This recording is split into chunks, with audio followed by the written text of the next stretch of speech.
ഓം നമോ ഭഗവതേ വാസുദേവായ. ഹരിനാമ കീർത്തനം. ഒരു യോഗിയുടെ ഹൃദയത്തിലുണ്ടാകുന്ന അനുഭൂതിയെക്കുറിച്ചും തനിക്കും അത്തരത്തിലുള്ള അനുഭവം ഉണ്ടാകുന്നതിനായി തൻ്റെ മനസ്സ് വെമ്പൽ കൊള്ളുന്നുവെന്നും എഴുത്തച്ഛൻ പറഞ്ഞു. തൻ്റെ മനസ്സിൽ ഉദിച്ചു വന്നിട്ടുള്ള ആ ബോധം നിലനിർത്തി തരണേ എന്നാണ് 44-ാമത്തെ ശ്ലോകത്തിൽ പറയുന്നത്.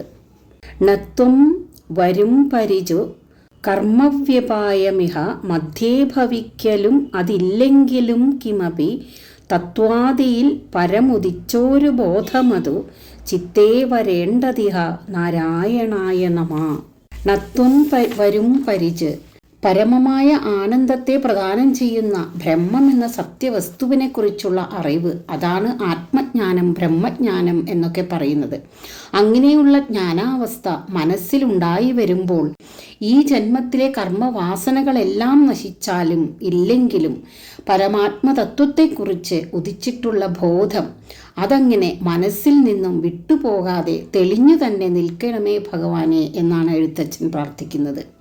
ബ്രഹ്മത്തെ അറിയുക എന്ന പരമമായ ലക്ഷ്യം മനസ്സിൽ വെച്ചുകൊണ്ടാണ് ആധ്യാത്മിക മാർഗങ്ങളും യോഗചര്യകളുമെല്ലാം അനുഷ്ഠിക്കുന്നത്. ആ ലക്ഷ്യത്തിൽ എത്തിച്ചേരാൻ ഈ ജന്മത്തിൽ സാധിച്ചില്ലെങ്കിലും ആ യാത്ര തുടർന്നുകൊണ്ടിരിക്കുക എന്നത് തന്നെ മനസ്സിന് ആനന്ദവും ശാന്തിയും തരുന്നതാണ് എന്നാണ് എഴുത്തച്ഛൻ പറയുന്നത്.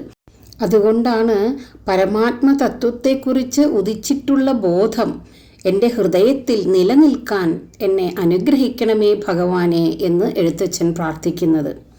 നാരായണ, അങ്ങേക്കായിക്കൊണ്ട് നമസ്കാരം. നത്വം വരും പരിചു കർമ്മവ്യപായമിഹ മധ്യേ ഭവിക്കലുമതില്ലെങ്കിലും കിമപി തത്വാദിയിൽ പരമുദിച്ചോരു ബോധമതു ചിത്തേ വരേണ്ടതിഹ നാരായണായ നമഃ.